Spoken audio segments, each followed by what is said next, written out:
বিচারিক ব্যবস্থার উপর প্রতারণা করা হয়েছে। কেয়ারটেকার গভর্নমেন্ট সিস্টেম হলো বাংলাদেশের সংবিধানের একটি বেসিক স্তম্ভ। কেয়ারটেকার সরকার বাতিল করেছেন যারা, তারা পরবর্তীতে পুরস্কৃত হয়েছেন। যারা রাখার পক্ষে ছিলেন তারা তিরস্কৃত হয়েছেন পেশাগতভাবে। আজকে আমরা প্রাথমিকভাবে যেটা দেখিয়েছি সেটা হলো এই রায়ে বিচার ব্যবস্থার সঙ্গে এক ধরনের প্রতারণা করা হয়েছে। 16 মাস আগে যে সংক্ষিপ্ত আদেশ প্রকাশ করা হয়েছিল ওপেন কোর্টে, 16 মাস পরে তা চেঞ্জ করে ফেলা হয় এবং তার আগেই সংবিধান সংশোধন করে ফেলা হয়।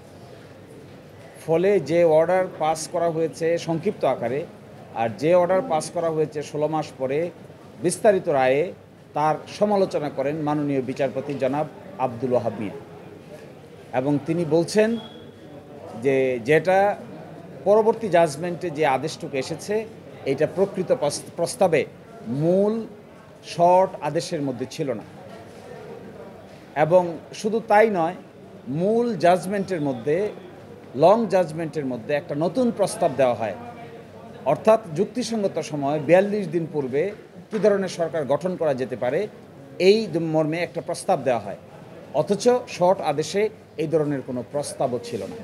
বলা হয়েছিল আরও পরবর্তী দুটি সংসদ নির্বাচন ডকট্রিন অফ নেসেসিটির কারণে কেয়ারটেকার গভর্নমেন্টের সিস্টেমের অধীনে হতে পারে, কিন্তু পূর্ণাঙ্গ জাজমেন্ট যখন বের হলো তখন দেখা গেল এই অংশটুকু আর নাই, তখন এসেছে ভিন্ন কনসেপ্ট।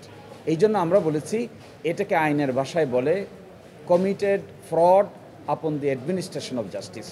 বিচারিক ব্যবস্থার উপর প্রতারণা করা হয়েছে। আর সেকেন্ড কথা হলো, আমরা এটাও বলেছি যে ডেমোক্রেসি এবং ফ্রি ফেয়ার ইলেকশনস আর ইনসেপারেবল টুইন। এটি দুটো হলো যমজ শিশুর মতো, একটা ছাড়া আরেকটা অর্থহীন। গণতন্ত্র নিরপেক্ষ অবাধ নির্বাচন ছাড়া অর্থহীন। একটাকে যদি আলাদা করে দেওয়া হয় তাহলে আরেকটার কোনো মূল্য থাকে না। মাতৃজঠরে দুইটা শিশু যেমন জড়িত থাকে, একটাকে যদি নষ্ট করে ফেলেন আরেকটা জীবিত থাকতে পারে না। একইভাবে গণতন্ত্রকে যদি অবাধ সুষ্ঠু নিরপেক্ষ নির্বাচন থেকে আলাদা করে ফেলা হয় তাহলে এটি জীবিত থাকতে পারে না। সেজন্য আমরা বলছি যে অবাধ সুষ্ঠু নিরপেক্ষ নির্বাচন অনুষ্ঠানের সবচাইতে বড় হাতিয়ার হলো নন পার্টি কেয়ারটেকার গভর্নমেন্ট, নির্দলীয় নিরপেক্ষ তত্ত্বাবধায়ক সরকার। যদি এটাকে বাতিল করে দেওয়া হয় তাহলে ফ্রি ফেয়ার ইলেকশন বাতিল হয়ে যায়। ফ্রি ফেয়ার ইলেকশন যদি বাতিল হয়ে যায় তাহলে ডেমোক্রেসিও বাতিল হয়ে যায়। এবং ডেমোক্রেসি এবং free fair election basic structure of the constitution, সংবিধানের মৌলিক স্তম্ভ। পঞ্চদশ সংশোধনীর মামলায় হাইকোর্টের বিচারপতিগণ বলেছেন যে পঞ্চদশ সংশোধনী বাতিল করে দিয়েছেন, বাতিল করে বলেছেন যে কেয়ারটেকার গভর্নমেন্ট সিস্টেম হলো বাংলাদেশের সংবিধানের একটি বেসিক স্তম্ভ।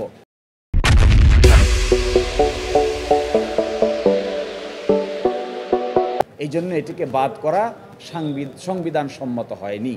এই আলোচনা আজকে হয়েছে, আগামীকালকে বিস্তারিত বাকি আলোচনা হবে। এই মামলার রায়ে 7 জন বিচারপতি ছিলেন। 4 জন বাতিলের পক্ষে বলেছেন, 3 জন রাখার পক্ষে বলেছেন।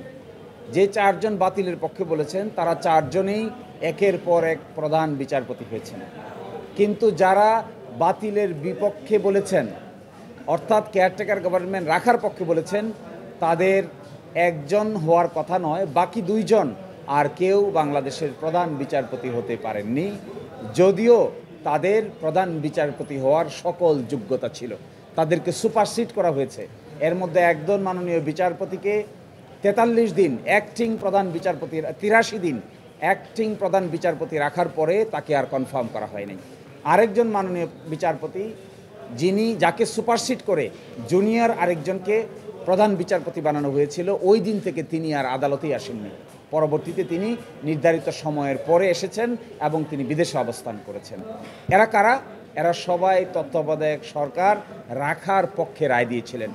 যদিও এটা কাকতালীয়, কিন্তু এটি একটি কেমিস্ট্রি আছে। আমি বলেছি, আমরা পূর্ণাঙ্গ হিয়ারিংয়ের সময় বলবো, এটি এমনিতেই নয়। কেয়ারটেকার সরকার বাতিল করেছেন যারা, তারা পরবর্তীতে পুরস্কৃত হয়েছেন। যারা রাখার পক্ষে ছিলেন তারা তিরস্কৃত হয়েছেন পেশাগতভাবে।